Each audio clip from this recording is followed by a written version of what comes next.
What's going on, y'all? So listen. American Horror Story Apocalypse. Okay, episode 1, the end. Literally, it's called the end because, bitch, it's the end of the world. Listen, we don't know how we got to this place.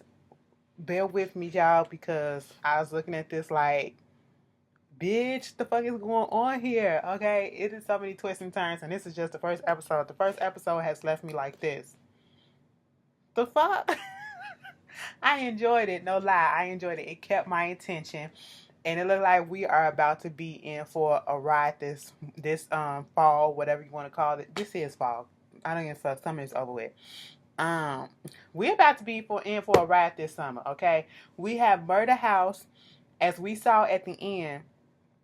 When the dude came in with the good hair, okay, the silky hair. I mean, it's the apocalypse, and your hair is just shiny and everything. It got y'all saved enough berries and shampoo and conditioner, Pantene up in that bitch for your hair to be looking like that. But he the Antichrist, so he's supposed to be Michael Land. What is his name? Michael Langdon. Okay, he is the evil twin that survived in Murder House. Go back and watch that shit. So I'm after watching this, I'm going back this whole week while I'm at work and everything, and I'm gonna watch Coven and Murder House again, okay? Just so I can be refreshed and caught up on this stuff because I was sitting here no lie looking like, girl, what is going on? I already knew that it was gonna be Murder House and Coven together, but child. Okay, it starts off with Coco. Coco is sitting there getting her hair done by Mr. Gallion, okay, played by Evan Peters. And, she all of a sudden, she is this daughter of a billionaire trying to get her own self out there, trying to get her own money, whatever. She got her own little assistant who, we saw from last season, the evil girl that was taking over the little kid or whatever last season. Okay, we see her, Natalie. That's the assistant name. When she told her to take that picture with that juice because it's so hot right now and it'll get a whole bunch of retweets and trending and all that stuff, and she tasted that shit, she said, girl, give me something that I can actually drink and wash my mouth out with this stuff. Okay, this is supposed to be your job to do this and do that. Do you know what assistant do?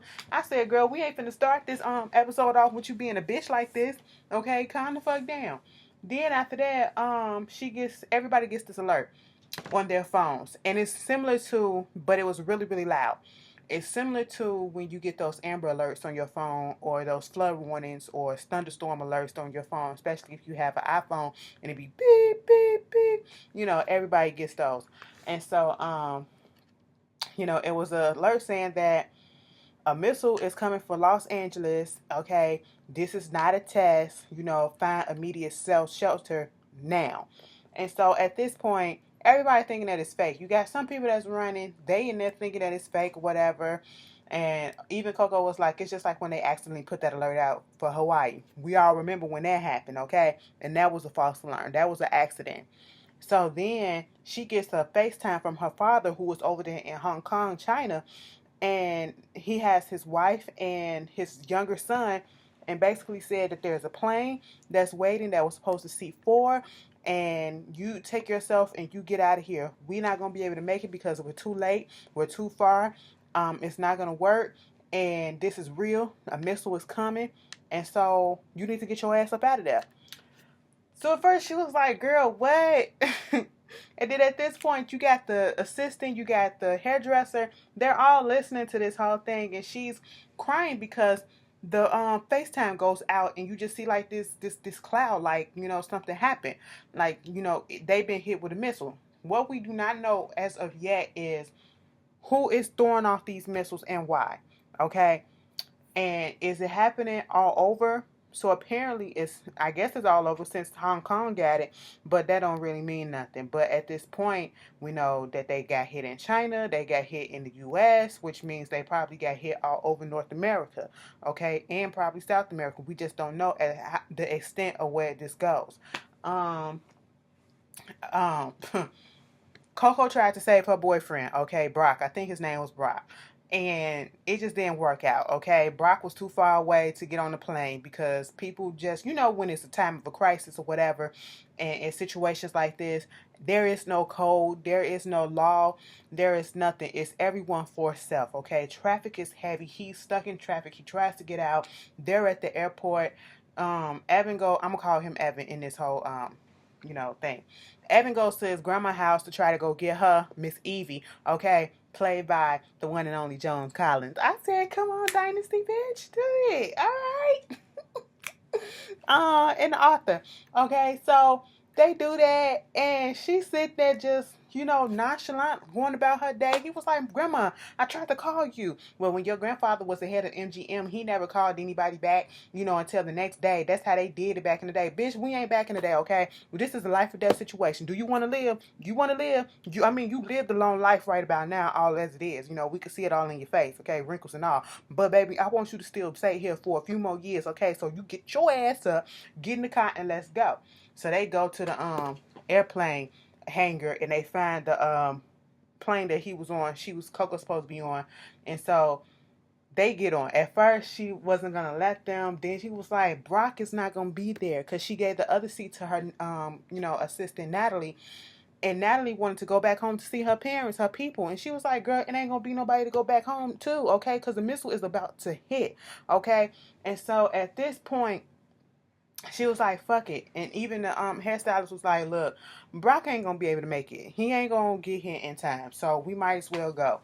Then the people that's working in the airport, the handlers and all that stuff, the service people, they trying to get to the plane because it seemed like that's the only working plane that's going, and the bodyguard, not the bodyguard, but the driver was just shooting people left and right. I said, you loyal because you won't get none of those seats. I said, nobody thought to get him a seat. Okay, he driving y'all, but you couldn't give him a seat. One of those 4 seats could have been for the driver. Driver took out the gun and was just boo, boo, boo, so that they can get out. Okay, they finally get out. Come to find out, who flying the plane? The plane. Who flying the plane? Nobody. Bitch, nobody. And then all of a sudden, boom, the plane go like this. I said, bitch, I just had flashbacks. I said, no, we ain't finna do this. We not finna do this, okay? Because on one of the last plane rides that I had, we hit terrible turbulence, okay? And that motherfucking plane literally jilted real hard to the point that the flight attendants fell on the floor. They fell to their knees, literally, okay? And they had to go sit in the seat right in the aisle with us. I said, girl, ain't nobody got time for this shit. And come to find out, that was the blowback from the missile actually hitting LA. Then we get this scene when it comes off of commercial breaks. It goes back and it says 40 minutes before the bomb hit, the missile hit. We see the anchorman, telling them on the screen that this is really happening and that we finally did it. So when he said that, anybody else was concerned about who is we. We finally did it. What the fuck did we do? Because Ashley ain't do shit. I'm like, we finally did it. So who is all involved in this whole thing that got the world coming to an end? Okay? With bombs flying over Baghdad and everything like that. This ain't no outcast, bitch, but they showing up made it. I said, girl, ain't nobody got time for all of this stuff. But, it comes back on and said 40 minutes later, 40 minutes before the bomb hits LA, Los Angeles. And we see this family. And this mother, these 2 sons, they're waiting on the college acceptance letter to come in. They're waiting on the father. Where is he? He's supposed to be here. And the oldest son name is Timothy. He's supposed to be here and all this stuff. Well, we go ahead and see if he gonna get it because it's 3 o'clock. It's 3 o'clock. And at 3 o'clock, he get the notice that said, yay, you've been accepted to UCLA. And he was all happy. They was like, oh my God, we going to UCLA. I said, no, the fuck you not. No, the fuck you not. Okay.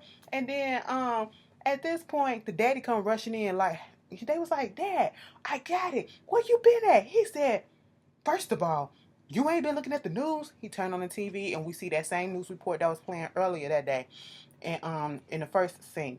And so at that point in time, they was like, what? Is this for real?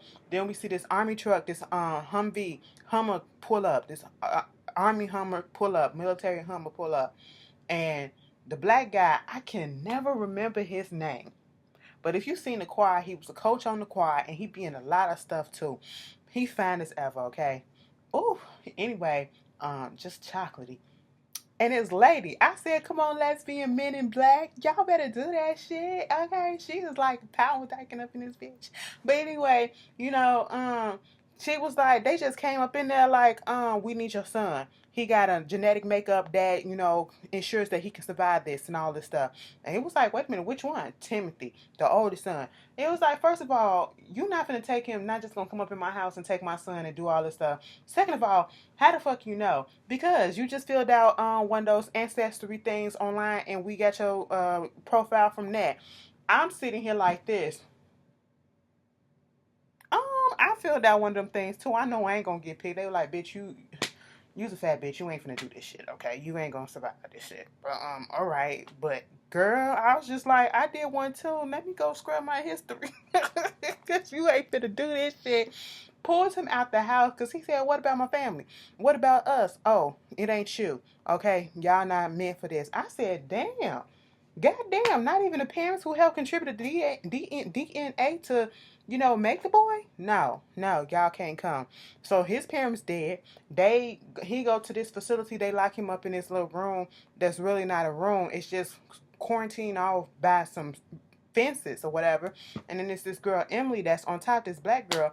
He was like, they got you from ancestry DNA or whatever like that. And he was like, no, they got me from jail because I got arrested a few hours ago before for protesting on her school campus. I said, oh, so you gonna be a little firecracker, huh?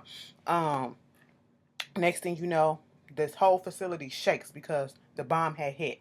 So then we see 2 weeks later, not 2 weeks later, was it 2 weeks later? It was 2 weeks later. 2 weeks later, we see them in another Humvee, and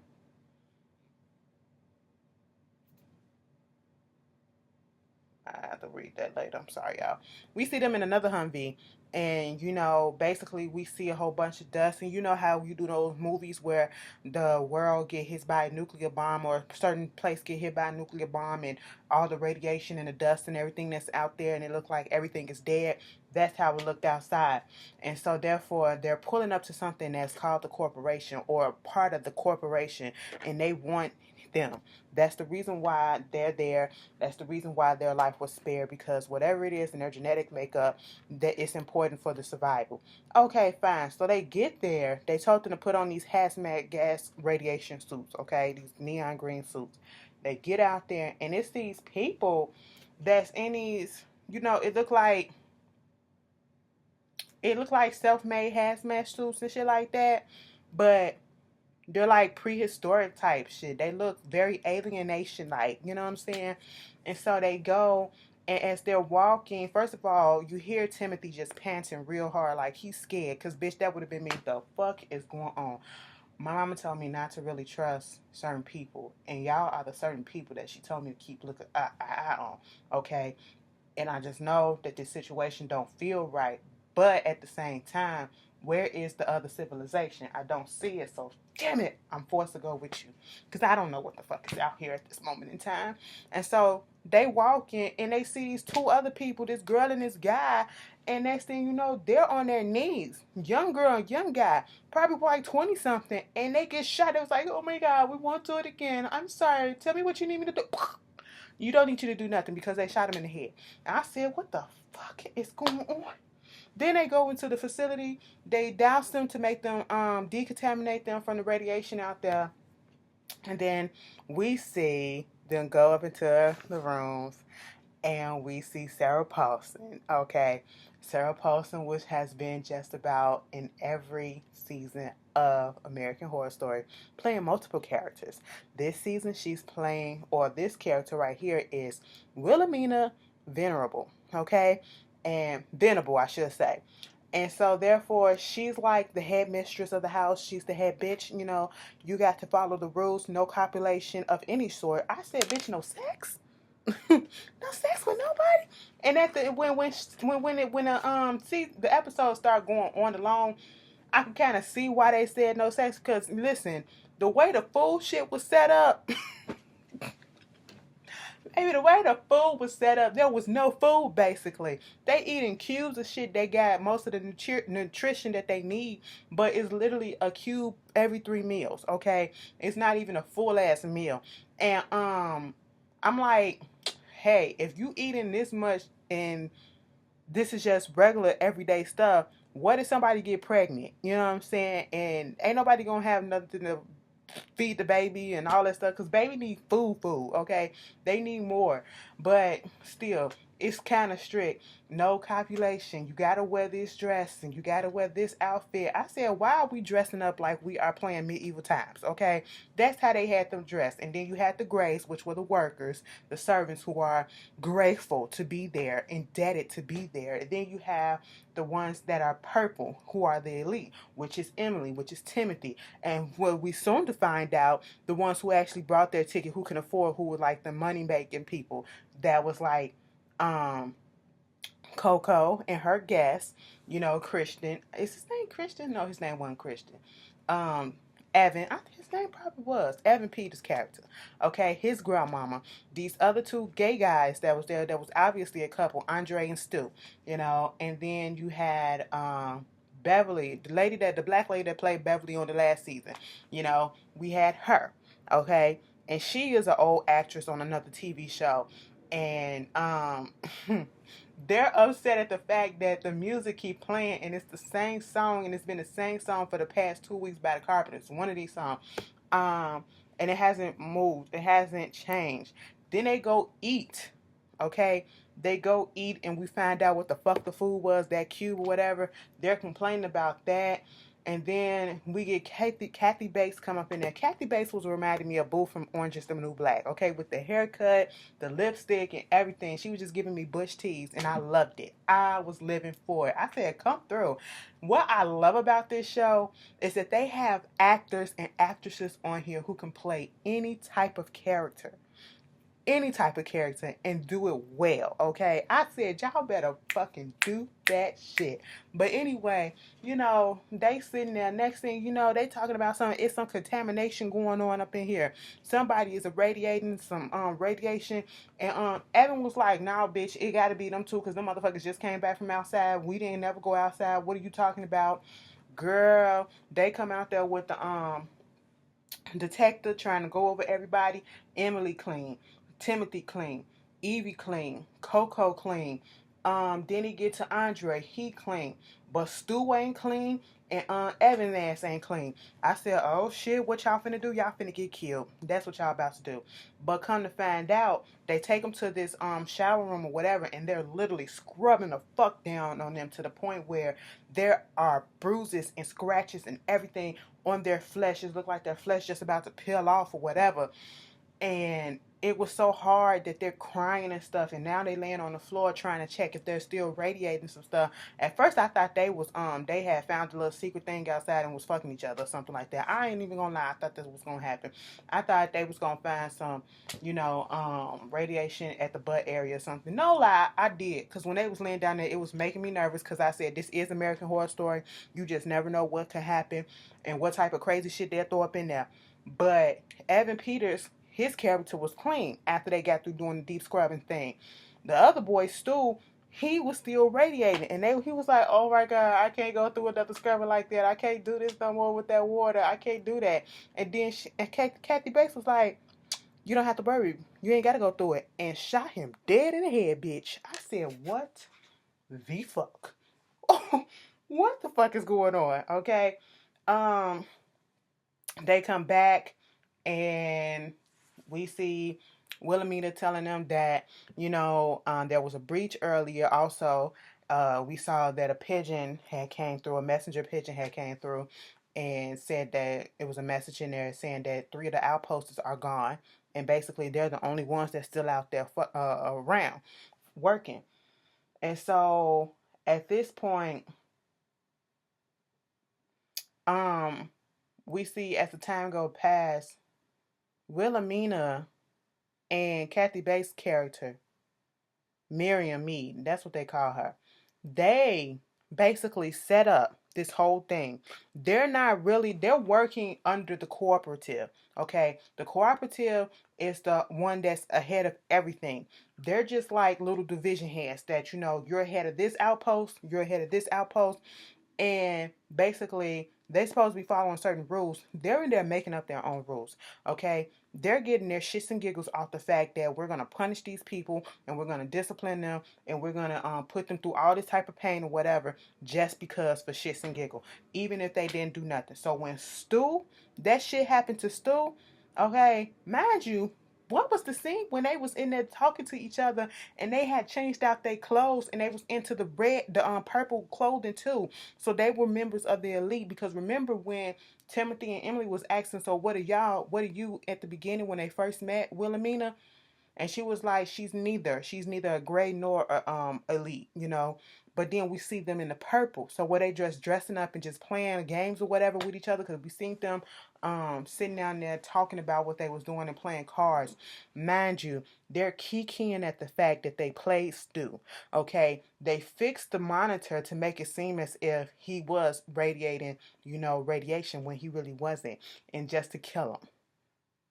So they're really picking and choosing who's gonna die whenever they want to. I said, bitch, who in the fuck? Then at one point, they come back to dinner the next day, whatever the fuck. They eating actual food. Now they just was complaining about where the fuck the food at. Okay, we can't eat this shit no more. All right, we need some food. Girl, they sitting there eating some stew. Baby, the stew was stew. Okay. And Andre, he figured this out. Andre keep on saying, I can't understand why they did this. Stu was this, Stu was that. He's just so distraught. And I said, Andre, baby, you need to shut up before you be the next one killed, okay? I know you upset at your boo gone, but you need to be quiet before you the next one killed, okay? And he was the one that kind of looked like, this can't be chicken like y'all say it is. Timothy was eating the food, was looking at the food, and he said, that ain't no chicken bone. That don't look like no chicken bone in this food. Andre had put some food in his mouth, and then he pulled it out, a bone. He said, is this a finger? And everybody was like, oh my God, it's stew. And they throwing it all up and everything. Next thing you know, we see Grandma Evie sitting there like, I don't give a fuck what this is. It's delicious, it's nutritious, it's everything. She gonna be there till the end because she just don't give a fuck. She like, bitch, I done lived my life. Whatever y'all got to do, go ahead and do. I'm just gonna follow this shit, okay? I'm just gonna be calm, cool as a cucumber, okay? You give me something to eat, I'ma eat it, bitch, okay? You ain't gonna get no struggles, no back talk out of me, okay? Andre pissed off at them. Mind you, Wilhelmina gonna say some. Come on, there are some lines that we don't cross, and eating people is one of those. Okay, we don't indulge in cannibalism, but yet you're sitting there eating stew. Okay, bitch, I said, who you lying to, girl? You lying to yourself? And at this point, everybody is just going crazy. They're back in the den. The music changes, and Evans Peters' character is thinking that, oh, it's a message saying that someone is coming. Someone is coming. And so they thinking that someone is coming.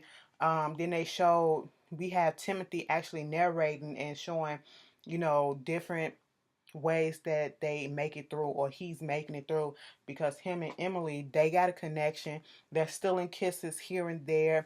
They're talking to one another. They're holding hands. They're doing all of this and everything. And, next thing,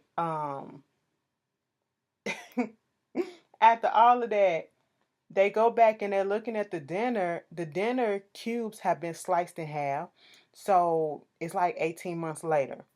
18 fucking months later, they thought that somebody was coming to get them, and they really wasn't nobody coming, okay? But 18 months later, they're still sitting there. Evans is going crazy, like, fuck this shit. What you gonna do? You gonna cut our food off anymore? Because she gonna tell them, Wilhelmina told them, we are in dire straits right now. And the food is going to be cut down. This is our last breakfast, okay? The food is going to be cut down from 3 meals a day to 1 meal a day. I said, bitch, you got to be goddamn playing. First of all, I was like, just kill me now, okay? Because I ain't got time for this. Y'all can feast off my body. You could probably feast off my body for a good 6 months. You know what I'm saying? If you preserve it right. But, I said, no, no, no, we not finna do this. He went crazy, like, what the fuck you gonna do? What the fuck you gonna do? He go outside of where they was eating, and then all of a sudden, burp, burp, burp, burp. That's like, it's a breach. It's a breach. Then we go outside and we see these horses coming up with gas masks on and it's carriage. And I was like, oh shit, what's happening now? Bitch, Michael Langdon come up in there. I said, with his silk and shiny hair, you better do that shit. Mind you, when Emily or Timothy or one of them was getting ready at the beginning, there was Timothy. And after he washed up and put his clothes on or whatever, he looked into the mirror, and in the mirror it was 666 on the window. And I said, at this point, I should just back out. But for some reason, I'm going to stay and I'm going to continue to watch this, okay? I said, what in the Damien Omen is going on? That is what Michael is. And he basically came in there like, it's all the outposts are basically gone. You're the only one that's out here. And I'm basically here. There's another outpost that has food for at least a decade. Okay. And I'm here to determine who's able to survive and will be able to survive. So I can pick any one of y'all or I can pick none. I said, baby, this season is going to be crazy. All right.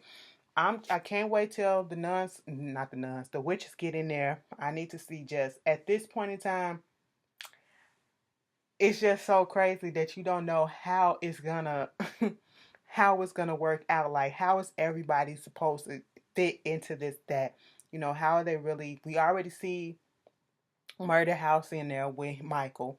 Okay, we gonna get some more characters from Murder House coming in. We're definitely getting more characters from the Coven coming in. Now we have to see and develop around this how this is gonna all come together. That is what I'm really looking forward to. But this first episode was kind of confusing. If my review was confusing, that's because I was confused a little bit. Y'all tell me how y'all feel about it, and I will see you guys later. What are y'all looking forward to? How did you feel about this first episode? And what do you think is going down this season? Because, bitch, I don't know. But y'all tell me how y'all feel, and I'll see y'all later. Peace.